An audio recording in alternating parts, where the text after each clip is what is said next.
This is The Joe Gaither Show on BamaCentral.com.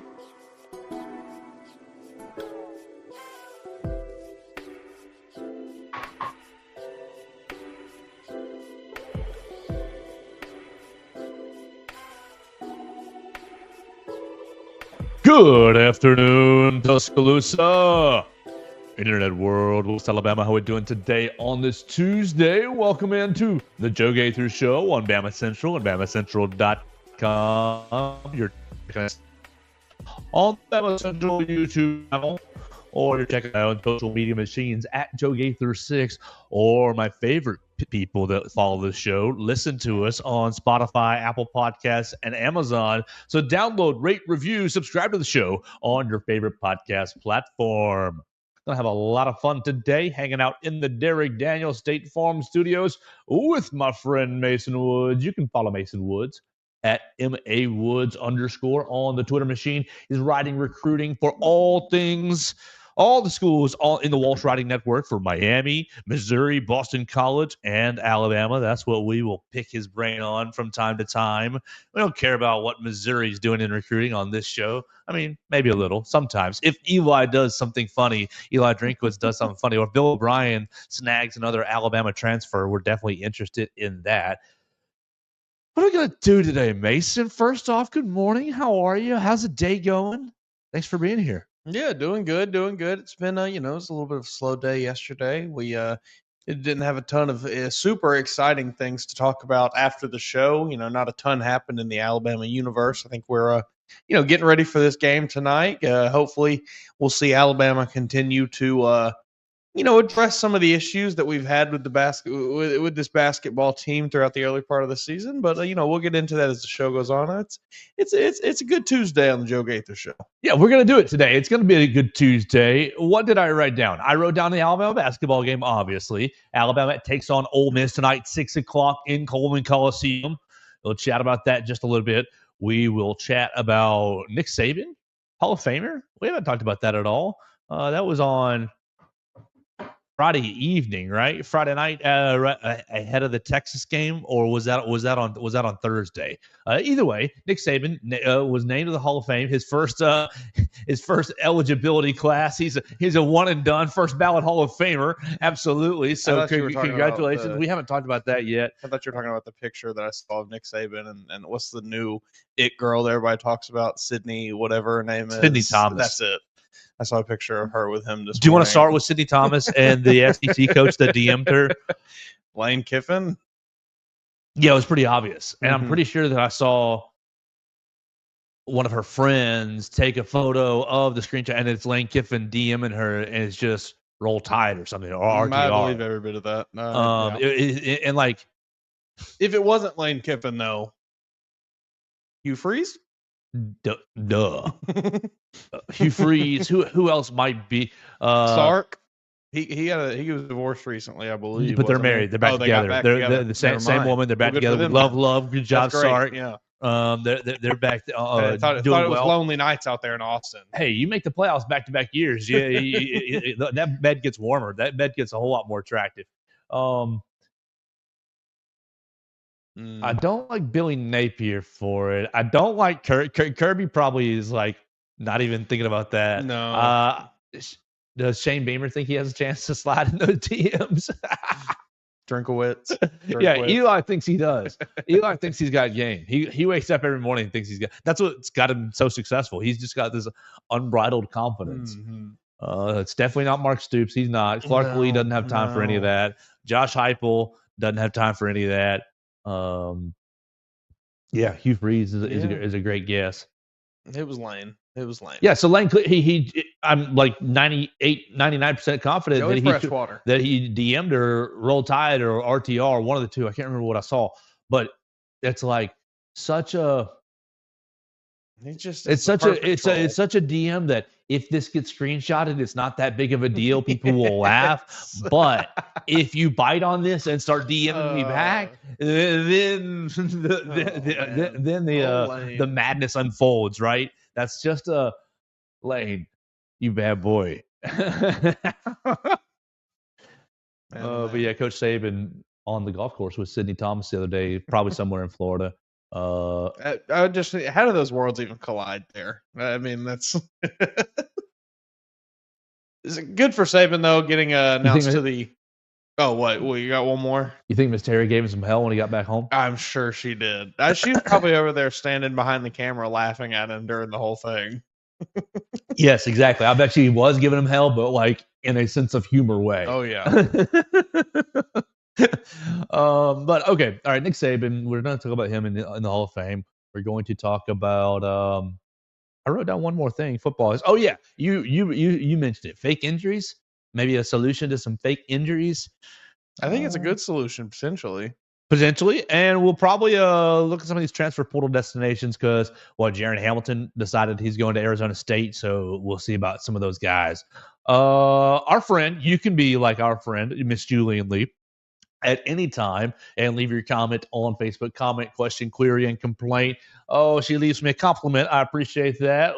She says, let's beat old Pissy. Roll Tide. Hey, I'm with you on that. Let's get to 4-0 on the season. You can be like Miss Julene and let us know where you're watching at any point on the comment section.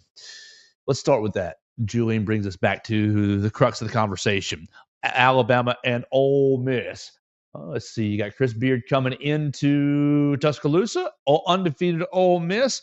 Let's look at this little team. Let's see. Where can I find? That'll work a little bit. That'll get me on the path. ESPN is so funny sometimes where it takes me. But here we go. Right there. That was last year's Ole Miss game. This is this year's Ole Miss game. Alabama enters the night as an 11.5-point favorite. 79.3% chance to win, according to the ESPN matchup predictor.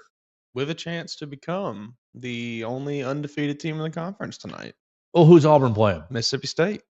In Starkville? Mm-hmm. Ooh, go Dogs. Get more cowbell, baby. Cowbell in your ear with no Janai Broom. Because Janai's definitely out at least tonight. Yeah, it sounds like he may be out for a little bit. And I haven't seen many updates that were anything super concrete about his situation. It seems it's a lot of just, it was an ankle sprain and he's out indefinitely. To go down. Yeah, that's what it is to me. We're waiting on the right. swelling to go down before we really diagnose this bad boy and see what we can do. His ankle he's been on his back since it happened, since Saturday, with his ankle in the air. He needs to do what my grandpa always told me, and just get out and walk on it, son. You're gonna be all right. I don't know if that's the best method there. But what do you mean? I wasn't a world class athlete and I didn't treat myself as such. Look at you. Of course you were. Superstar up in oh no, it is in Neville Arena. I was wrong. Okay, Neville Arena. Well, they're going to probably take care of business. Still though, with or without Janai Broom. A chance if Auburn goes down for Alabama to be the sole possessor of a 4-0 record in the SEC, and that would be huge. Early. Yeah, you got to get off to a good start, and Alabama so far is off to a good start. If you can get positive results around the league, around you, that's even better. Let's see. Let's look at the rest of the SEC schedule before we look at in this Ole Miss game a little more. Like you said, Mississippi State is at Auburn. Auburn, a 7.5-point favorite. That's 6:00 on SEC Network. On ESPN2, Texas A&M is at Kentucky at 6:00. Kentucky at 6.5-point favorite. At 8:00 on ESPNU, Missouri is at number 5, Florida. Florida, a 10.5-point home favorite. And then at 8:00 on SEC Network, Arkansas is on the road at LSU. Arkansas is a road favorite, 2.5-point favorite on the road. Alabama's game, if you're not going to be in Coleman Coliseum tonight, first off, shame on you. Second is going to be on ESPNU. So make sure that you have probably the expanded cable package, or maybe, I don't know if you've got that on YouTube TV or Hulu Access or whatnot. To Google Chrome. Yeah. So I do not have ESPNU in my house, so I will be making the 4-mile trek to Coleman Coliseum. Tickets for as low as $3. I'm seeing here. No. Does it look like there's a lot of tickets? Looks like there's a decent amount, yeah. I'm seeing $3 will get you up in the corner. That's a terrible seat, by the way. It is a bad seat. $6 gets you kind of on the baseline up towards the top. $8 gets you a little closer to the middle of the floor towards the top. There's not a ton available. But Okay, all right. So, but you can get in if you wanted to get in, and you could do the Gaither special. throw $25 down. That gets you center court, probably about 25 up or so. Okay, that's a good deal. I mean, my father, my grandfather. Oh, sorry, 40 up. 40 rows up. The move would be to buy a ticket and then just Scout. eye the spot to move down to. So hey, buy your $6 ticket in the corner, and then just spot you one of them season ticket holders that didn't show up down on the baseline. Maybe a light crowd. Get down there. No, hopefully not. No. Yeah, you're right. I shouldn't speak that into existence. It's going to be a great crowd. Absolutely. 6:00. Okay, It's so just a it's a big tough time, night. Look, a lot of Right. home favorites. Kentucky probably gonna win, get to 3-1. Man, A&M, that'd be 2 losses in a row. Mm. Do you like A&M on the road, Wade Taylor? I didn't see the full SEC availability I'm report. not Let me look at sure. it. SEC availability report for basketball, because I saw only Alabama's, and we'll talk about Darian Reed being back on it here we go, men's basketball. That's what I want. Availability report. Come on, SEC. Wade All right, Taylor good. certainly. will Wade change Taylor the out opinion of the again. game. Out. Yeah, I think I like Kentucky to probably win at home. I do too. Probably cover that 6.5. Janai Broom officially listed as out. Yeah. Excuse me. That was probably really disgusting. I think Sorry. it's still, and I mean, probably still like Auburn to win this game, but Mississippi State is feisty, and they beat the brakes off of South Carolina, who just took Auburn to the wire. So it could be a good one. We'll go Dogs. Okay. Then Florida's probably going to roll big at home over Missouri. Arkansas 0-3 in the SEC, but you're on the road against another 0-3 team, LSU, who has not really been that good. Does Cal get his first SEC win with the Razorbacks? I don't know. I mean, this one, I think with both these teams, it's kind of a toss-up, and I tend to lean towards the home team in those. So I think I'm probably going to roll with LSU here. Arkansas's 49 in Ken Palm, LSU 71. But I I would, for some reason, Coach Cal's just lost his entire touch. Yeah, like everything is out the way. Like he doesn't know how to win anymore. Have it. Yeah. And so I have no confidence going in on the road and winning. You think he's just like not able to connect with any of the players anymore? I think it's just the old basketball style that he runs. Yeah. That we're trying to shoot these elbow jumpers and Worked walking when John up the Wall floor. was here, but the players coming through are a little bit different these days. I'm not a fan of what he's done over the last several years, and so and Arkansas just threw a whole lot of money away at him. So that's great for where I'm sitting. All right, so Ole Miss. If you go to Kenbom, you have to type in Mississippi. They're not under Ole Miss. I hate when anywhere does that. I and everyone else know them as Ole Miss. They're the University of Mississippi, right? Sure, but nobody's calling them the University of Mississippi. It's Ole Miss. Hotty toddy gosh almighty, who the hell are we? Bam, bam, bam, Ole Miss by down. Shoot. 23rd in Ken Palm. 23rd in Ken Palm. They're 14-2 on the year. 23rd. Excuse me. Dyslexia. We're a little earlier this No, morning. we're not. No, we're not. No, we're not using that as an excuse. We'll just say that it's dyslexia and Joe can't read the internet. Okay. 23rd in Ken Palm. 31st in offense. Offensive rating. This is the offensive rating technically is adjusted offensive efficiency, points scored per 100 possessions. Just to be clear, they're 31st in offensive rating, scoring 117 points per 100 possessions. Defensive rating, they're 21st in defensive rating, allowing 95. They are now 200 in pace, 67 in tempo. This is possessions per 40 minutes. They're getting 67 possessions per 40 minutes. Not really that fast. Not good. No. If you're trying to play fast. No, it's not good or bad. Their strength of schedule, hotty toddy gosh almighty, who the heck are we? Our strength of schedule is 108 in the country. Okay. They hadn't played that many good teams. The offensive teams that we have played,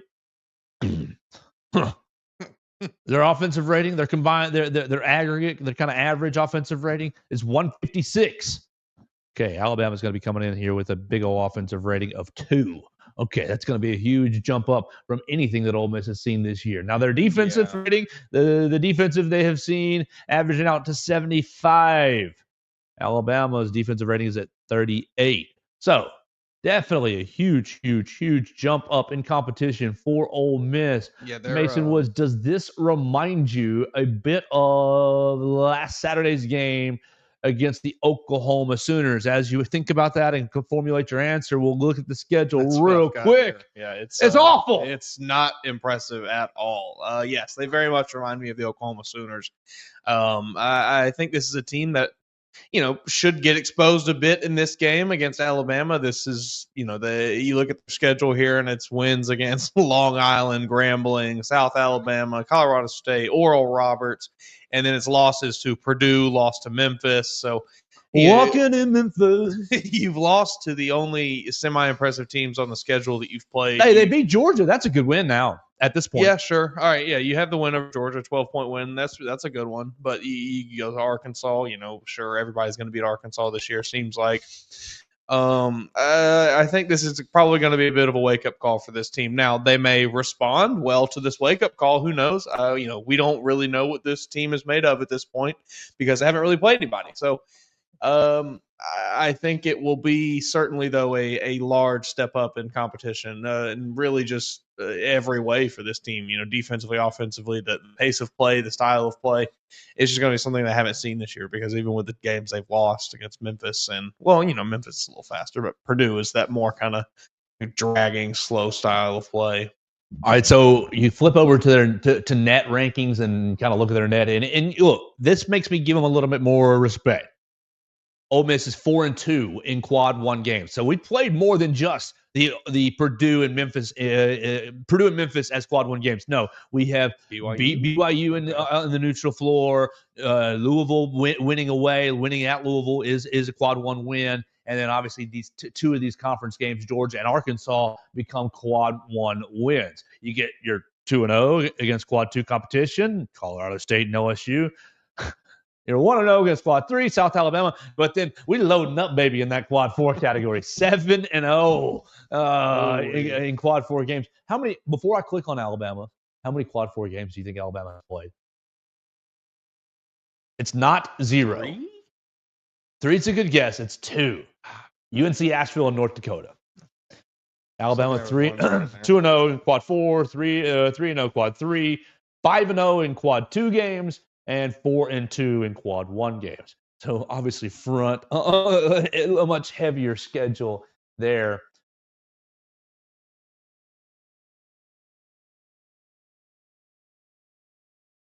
I think you better be in your seats at 6:00 if you watch this Alabama team before. Why? Because you get to see the pretty blue out there from Ole Miss, and it'll look really nice on Coleman Coliseum court. Well, maybe, but I was just thinking on the floor, you better be in your seats early because this team we're about to bring this first half haymaker and we'll cruise in the second half, and you may not love that as much. You may miss the show. Like the show, it might happen in that first 20 minutes. If you've observed this team at all over the last couple of weeks, especially at home, we're going to get out and get you in the first 20 minutes, and we'll put you down by 20. And then we don't know what's going to happen in the second half. We might ease off the gas, but still win by 15 and cruise, or win by 20 and cruise. I think that this might be, if it's setting up the way that we're kind of feeling, Ole Miss may not, step up in competition. You might get buried in the first half. Yeah, we've seen it, through these first couple conference games. This is just the MO of this Alabama team. We will suffocate you in the first quarter, in the first half. We will shoot lights out.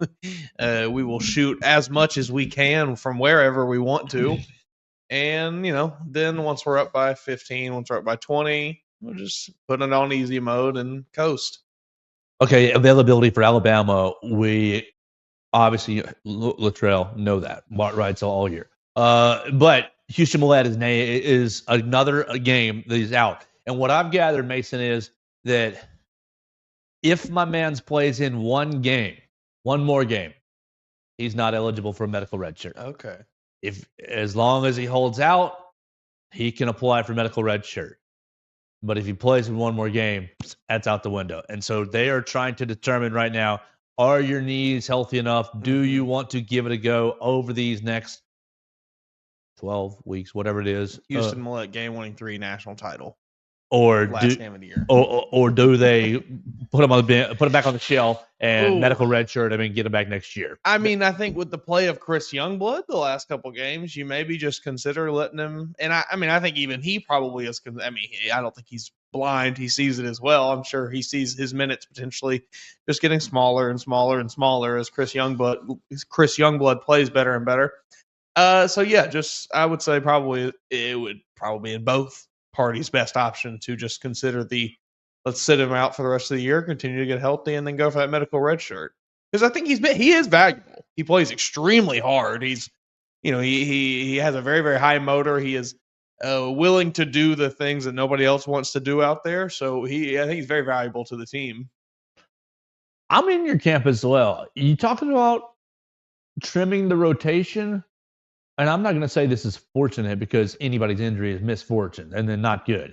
But from we need to cut somebody out of the rotation to make everybody happy and to make this thing flow a little better.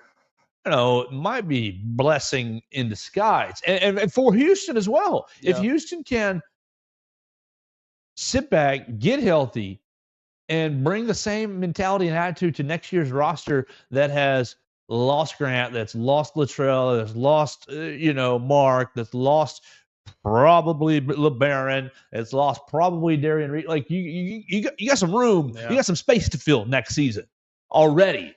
And of course, you're going to recruit well and hit the portal well, all this, that, and the other. But there will be places to fill. Houston would be a great spot, I think, to fill. I mean, we even, questioned it a little bit when they kind of made the decision to go out, get rid of his red shirt and bring him back. And we both kind of were a little perplexed by it on the show, pondered it a bit, but whatever. That was the role that was the route they went with. But it's unfortunate for him that it's he wasn't able to hold up, and he's still kind of dealing with this knee thing. But I think ultimately it may work out for both parties if this is the route they take. All right, so we keep going with the availability report. Darian Reed was on it for the first time, or since he was out, missing the game with the ankle injury already. What was it, North Dakota that they missed with it? Missed the game with the ankle injury before SEC play, right? Whoever that last game was, South Dakota State, yes. Jackrabbits. Yes, right. Is listed as questionable on the report. Back with the ankle is what it sounds like. Coach, I know he's a damn good defender, but he's taking some awful shots. He's taking some, and he's a hell of an athlete. He's very, very evident to be a special athlete, really. Flies to the rim, really, really long. Well. He say it again. He gets to the basket so well, at will. Boy, some of those shots. Would you just, hey man, we'll take the night off. We'll see you on Saturday.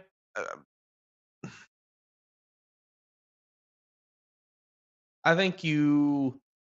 I mean, I think this is we'll see you on Saturday in Lexington. Yeah, I think this is a team where it's maybe you consider that. Yeah, I mean, I know that they're ranked 21st, and it's top 25 matchup, whatever. But like we just kind of sat there laying out, I think that 21's maybe a little bit overblown.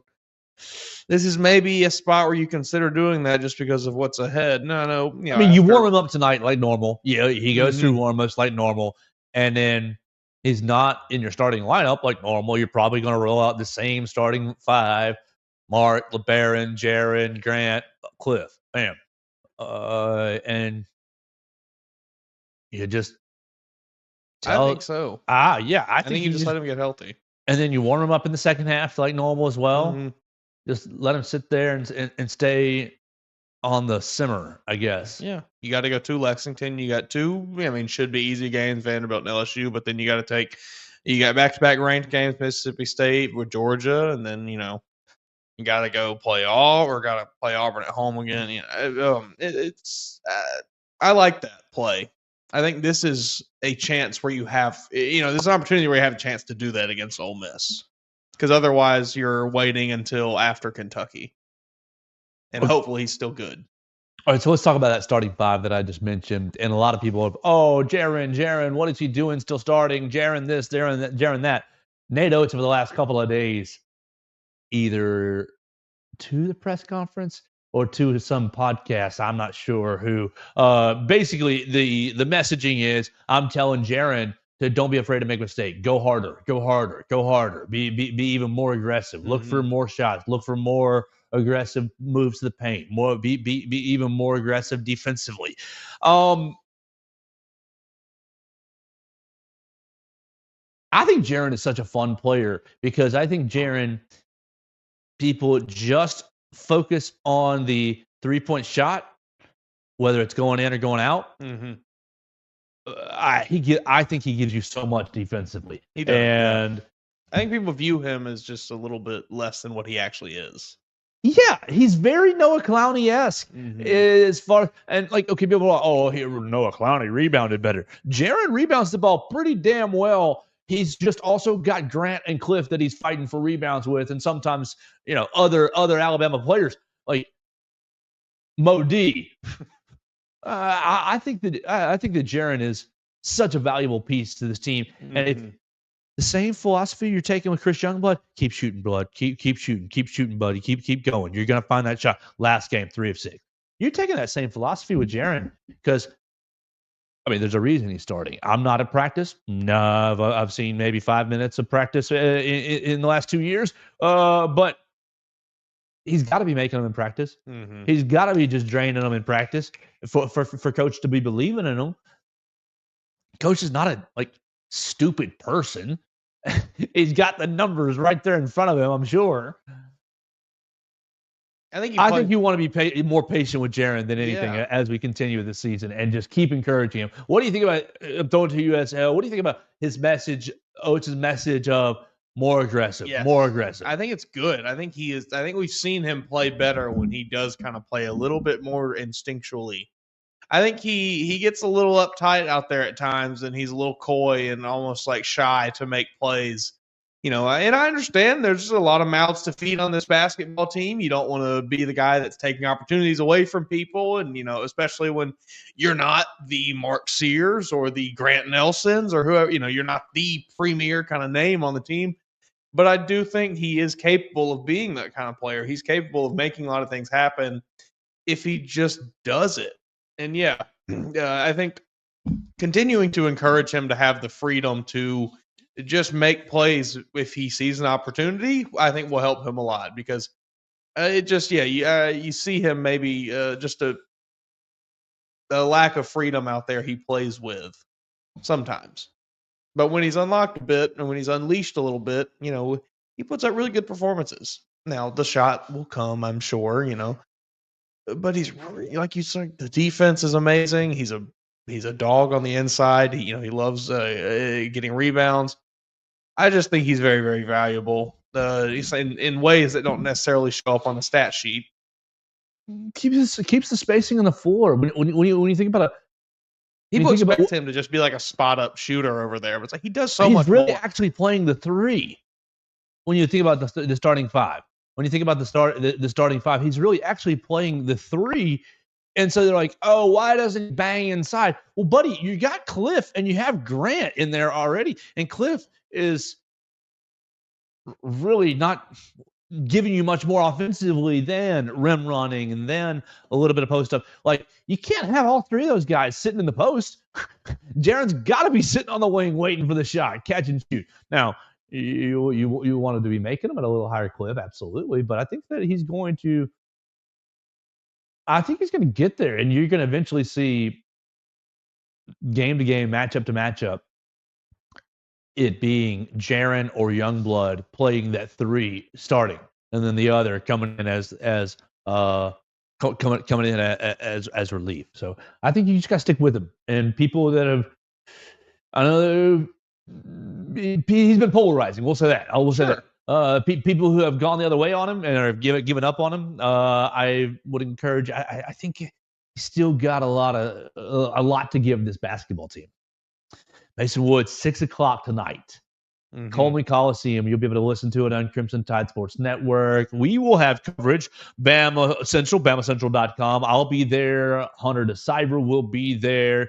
We're putting Will Miller to the test. He's back. Will Miller is employed finally with Bama Central after graduating. He took a world vacation, went to China, went to Timbuktu, went to India, went to Switzerland. Backpacking through everywhere. Went to everywhere Amsterdam. that you could ever think of. Absolutely. And now he's hired, and he'll be working the basketball game with us tonight. Will you be in Coleman Coliseum this evening? Yeah, I just got a ticket right now, $32.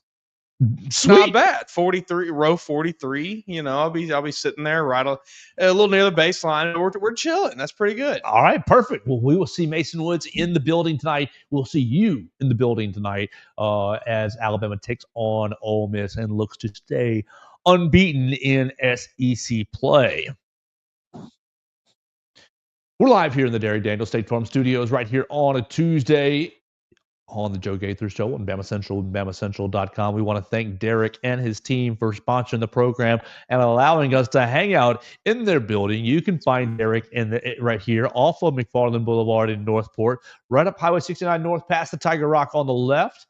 Call Derek and his team, 205-758-3391 for all your insurance needs. It's scrolling across the bottom line on the YouTube machine if you need the phone number ever, 205-758-3391. They'll be happy to talk you through home, life, auto insurance, renter's insurance, whatever you need. Look, disaster is just around the corner. Derek Daniel, like a good neighbor, Derek Daniel and his team will be there. So call and see how much Derek can save you today. We got to set us up like some ESPN headlines to run along the bottom of the show the whole time. We can do that. We can do that. We can like a news broadcast, and then we just have more moving dun, pieces. Dun, dun, dun. What other ways do we need to enhance the show? You can leave us a comment and let us know. Folks, yeah. Absolutely. At Joe Gaither 6. We are playing with the idea of getting a phone line. We'd love to take your phone calls in the next couple of weeks. That'd be great. We are going to get a little bit better of an internet connection because I know sometimes our faces go a little fuzzy. And then we'll see whatever else we can do from there. We got this nice soundboard right here. We really Mason, does this thing make a sound? I'm not getting anything right now. Not getting anything out of it? Mm-mm. Well, that's voice distorter. Whoa! I heard the voice distortion for a second. There we go. A little. Okay. See, we got this nice little that we don't even play with. Yeah, we got all kind of fun stuff on there. I know there's the monster like deep, robot. That's a pretty good one. The Calais Campbell voice. Yeah. Okay. All right. Let's keep it back. Let's keep it rolling. Nick Saban gets named to the Hall of Fame. He acts surprised, and it's like, Coach, come on now. 7 national championships. I guess the way that they did it was nice to surprise him. It did seem like it genuinely. It seemed like a genuine reaction. I thought, he was. I'm sure he expected to get it. Will he ever be this proverbial commissioner of college football? People have been talking James Franklin recently. I don't know. What does that look like? Like here, the issue you've got. I think that's the issue. You got to get all the conferences to agree to it. That and like what would the day-to-day responsibilities be? He's just sitting in an office waiting for people to come to him with issues. You think the Big Ten is going to be like, yeah, well, let's just let the greatest coach out of the SEC ever run the sport? I think there would just have to be a very large system of checks and balances attached to it, with each of the conferences having their, it'd be its own government. It would be. Each conference would have representatives that they would send to where would it be? Where they'd send them to Atlanta every 4 years. College Football Hall of Fame, right. And they'd all meet to vote, and things would get proposed to Lord Saban, and he'd have a big stamp, and it'd be pass, fail, and that's what it would be. You think he's wearing his the straw hat while he's doing it. The Alabama he's straw got hat. the new. He's moved on now to the Alabama Jones hat. Shane Gillis said that after that little interaction on Yeah, screen, and struck that a Coach Saban nerve. still went back up to him and was like not happy. Yeah, I believe it. I did. You think we cheated, kind of thing? Yeah, I saw the clip from his Shane Gillis's podcast that he does talking about it. And yeah, he approached him, I guess, between a break, talking about what we did was integral. I did it. What we did with integrity. We never cheated for anything. I guess he really angered him. I think I think the game day crew, Pat McAfee, Kirk Herbstreit, everybody kind of egged him on a bit to poke at Saban and Good. create a fun environment there. But yeah, Saban took it a little personally, I guess, which is, whatever. He can dish it out, I guess, but he can't take it. Lighten up, coach. Nobody's really coming for your legacy. I mean, I remember a time when Julio Jones and Mark Ingram got in trouble with the NCAA for a fishing trip. Now, granted, okay, silly reason. Sure. But somebody, I don't know who, some fat cat took them on a fishing trip the summer after their freshman year, right? Yeah, summer after their freshman year. That would be the 09 summer, ahead of the first title run. And they had little NCAA hot water, and what ended up happening, I'm pretty positive, was Julio and Mark had to end up paying someone, whether it be the booster, the fat cat, or whether it be the NCAA or someone, the equivalency of the money. This trip was worth $500 a trip, $500, whatever it was. It was like some deep sea fishing trip. And so they had to pay back 3 days on a boat or whatever would have run you $1,200 or something. So it's like, are we serious here? I mean, me and you both went to school at Alabama during the Nick Saban era. We saw the kinds of vehicles that many of these athletes drive around campus. Well, when mom and dad don't have to pay any tuition, they can buy a nice car. Yeah, sure. Many of these athletes that come from when you got the Alston very, money, very bad situations. Here's the deal: the NCAA already at that time was paying out pretty decent. I think the Alston money was running these kids like $30,000 a year. Yeah, and so it's like you're getting $30,000 on top of what you're doing. I think it was obviously that's not life-changing money, but if you're an 18-year-old and you're like, what am I going to do with $30,000? And I'm going to get $30,000 again. Baby. I'm going to get $30,000 again next year. I don't have any rent or bills, Yeah. Because I live in the dorm. I don't have any food bills because I eat all my meals at Bryant Hall. They definitely, they've gone from, it was a lot of like Camaros, Chargers, Mustangs, things like that. And now it's Beamers and Benzes and G-Wagon. Well, Mercedes, we got the NIL has changed everything. We've got to support Coach Saban with buying Mercedes. Oh, there we go. Yeah. So Coach Saban goes to the Hall of Fame. Congratulations, well done, amen. That's so great, woohoo! Biggest surprise ever. Yeah, I mean, anyone that is surprised by that, wowee. What do you think about Coach Saban? What do you think Coach Saban would say about what you read before the show? You read about a proposal to fix the fake injuries. And when you said fake injuries, my thought went immediately to Shane Beamer and Brett Bielema in the bowl game, back and forth at each other. And I guess it wasn't about injuries. That was about kickoff procedure, what they got into about. But I think about Josh Heupel. I think about Lane Kiffin. That's exactly I think about for the graphic. Here's a picture of Lane. Perfect. What's the proposal and what you got here? Yes, this is from Ross Dellinger.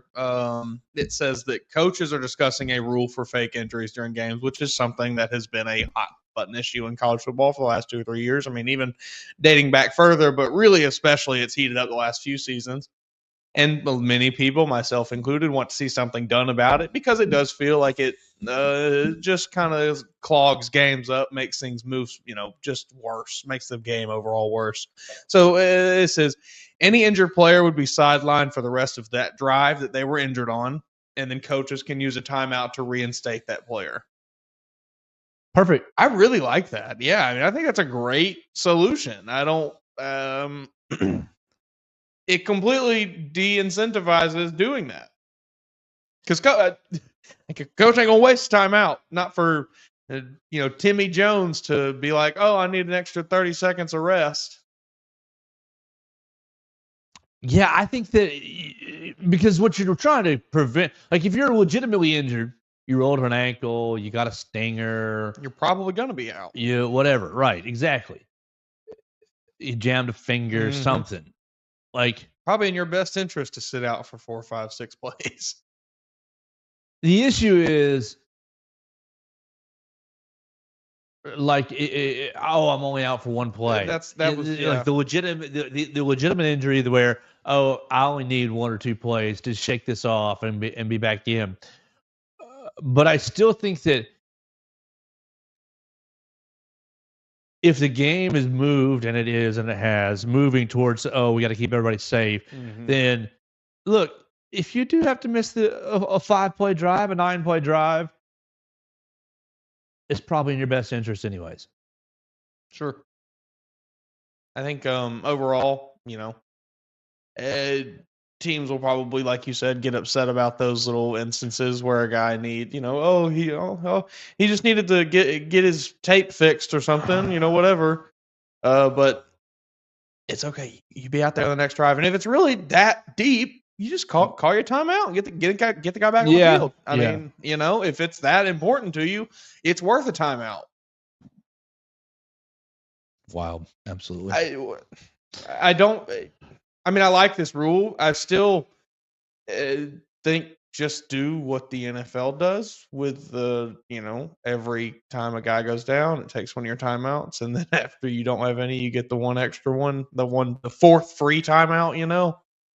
But whatever, this is fun.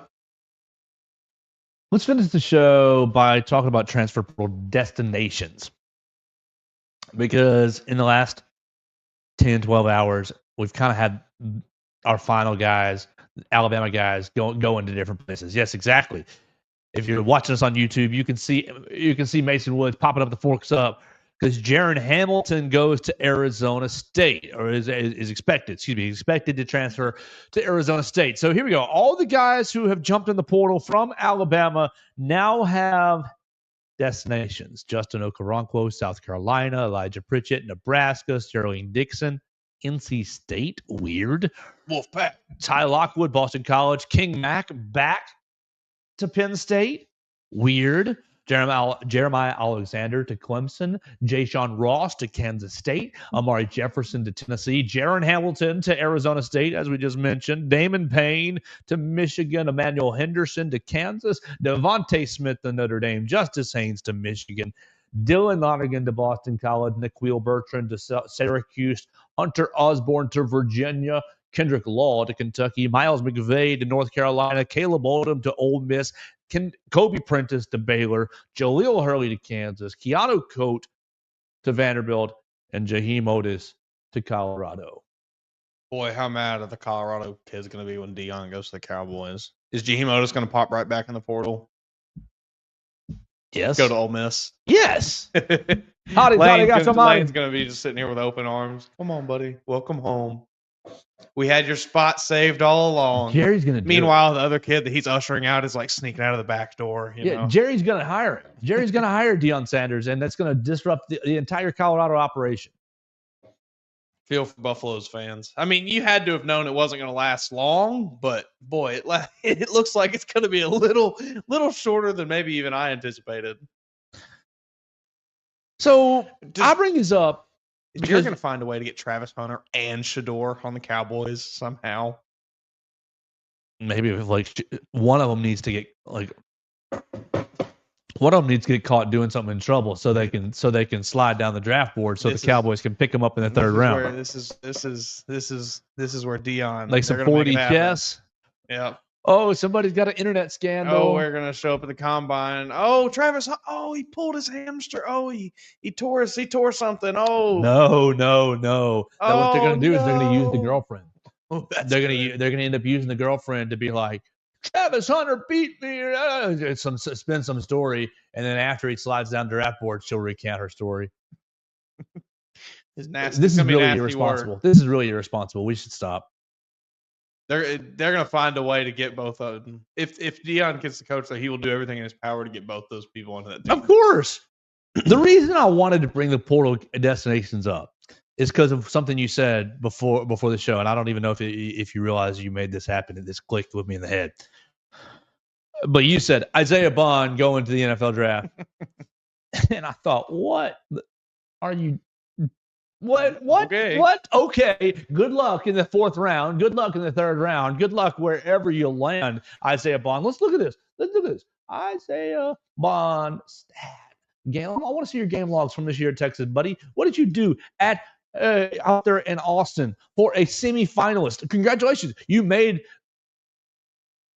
a decent choice going from a team that missed the playoffs to a team that did get in the playoffs. But what in the world did you do?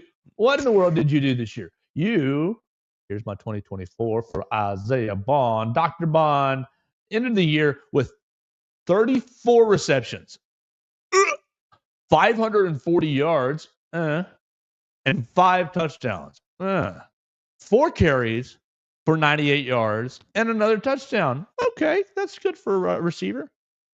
What a bum. I'm sorry. I hate to be that way. Yeah. I pull for I usually pull for everyone's success, and I have nothing personal against you, Isaiah Bond, at all. I do think that you are symbolic of a lot of things that are wrong in college football. Sure. But it's not really your fault. It's not really your fault. You're just taking advantage of the system that's given to you. Yeah, exactly. Can't blame you. It's not exactly your fault. I have a huge problem with Isaiah Bond last season, going to the Alabama coaching staff a couple of different times to leverage them for more money after strong games. You get the touchdown against Tennessee. You get the Gravedigger play. You get SEC championship, 4th down that you probably dropped against Georgia. They went your way. And you go to re-leverage. Now, I don't know that he did it every single time, but I heard that he did it a couple different times. I need more money. Look what I just did. I need more money. Okay. That's an issue to me in and of itself. Yeah. I think that I'm of the opinion, I'm very pro NIL, but I'm of the opinion of once you and me, coach, agree to our number for this year, that's our number, and we'll talk about it next year. Yep. If I put up 10 million yards and 10 million touchdowns, then of course I'm asking you for more money. But if I put up, little yards and little touchdowns, we'll renegotiate from Sure. Not in season. That never happens in any sport ever. That's BS. That's not the way business works. In season, the deal, the contract is still on and pending. Yeah. You're still in the middle of a deal. You don't change the deal up in the middle of the deal. So that really rubbed me the wrong way last year. But okay, whatever. It's college football. We deal with it. And then you lose the Rose Bowl. And I think this is speculation. I think that maybe the Alabama powers that be kind of told him to shove it on the next re-raise, re-racking. That and/or Texas came in. Both. And/or Texas. Hey, buddy, we got a lot of money for you. And then Nick Saban goes in portal. And Isaiah Bond says, I don't really even care about dealing with the next staff. I've got a big old dollar amount promised over here. Bam, I'm going to Austin. Great on you, buddy. Congratulations. I really hope you made a lot of money. You had a season. You saved it. Hey, you played football this year. No one can deny that. I hope you saved it. I hope you saved all the money. I hope mama and daddy are happy. It's in a savings account. I hope you got a financial advisor that's as good as And so you go, and look, this is not a personal, you left Alabama. Let's just analyze the decision, buddy. You go to Texas, and you're going to be a 3rd, you're going to be a 4th, you're going to be a 5th round. I don't know what you're going to be. I guess I was shown yesterday that I don't have a clue what draft value is because I thought Tyler Booker was going to be a 1st-round draft pick, and now he's apparently a 2nd or a 3rd-round pick. So maybe PFF Joe lists him as 79 overall. 79 overall, so 32, 64. That's in the 3rd round. Okay.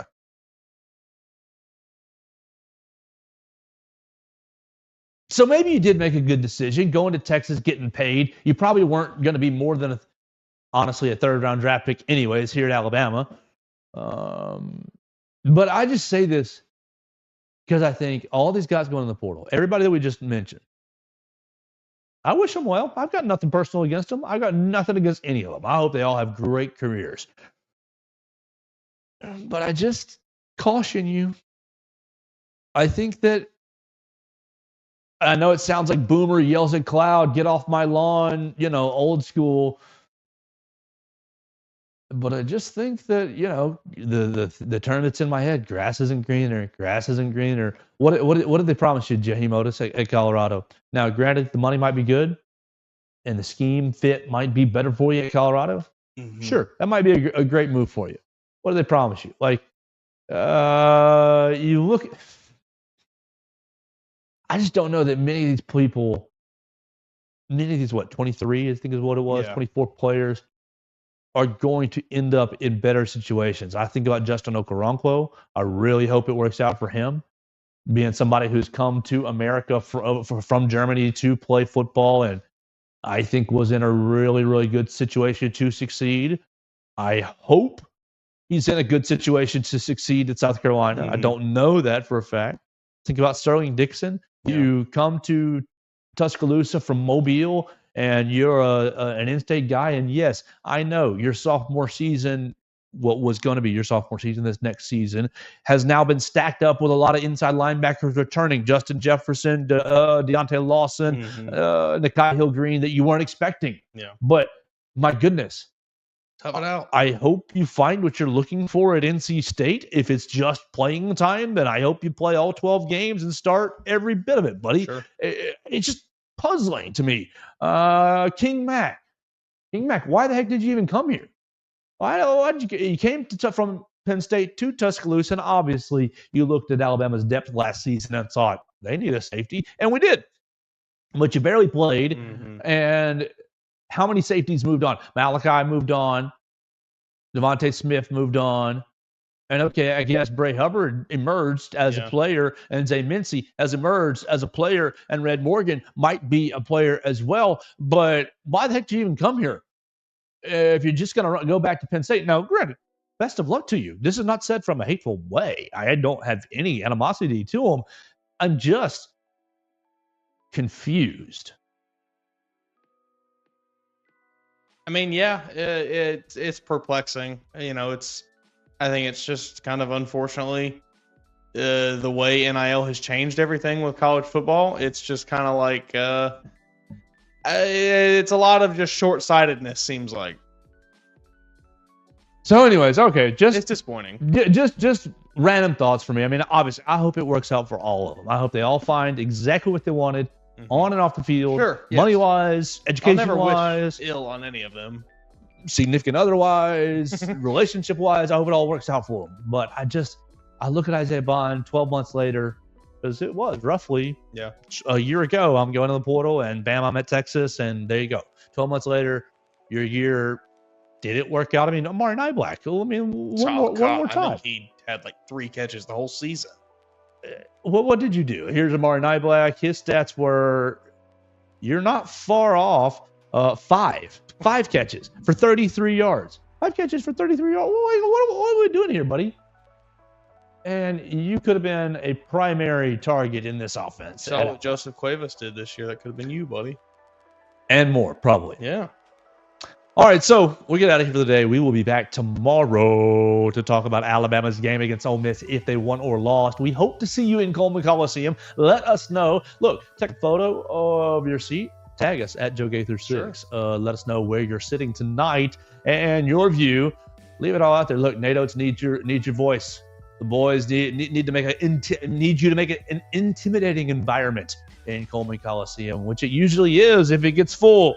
So get on in there. Watch them play, help them get to 4-0 in the SEC. We'll talk to you tomorrow. You can always call Derek Daniel for all your insurance needs at 205-758-3391. And you can always get in touch with the show at Joe Gaither6. Subscribe, rate, and review us on Spotify, Apple Podcasts, and Amazon. We'll talk to you again tomorrow right here on Bama Central and BamaCentral.com. Thanks for joining us on today's edition of the Joe Gaither Show on Bama Central. Keep up with Joe on all his social media pages at Joe Gaither6. Subscribe, rate, and review the show on Spotify and Apple Podcasts, and be sure to read us daily at BamaCentral.com.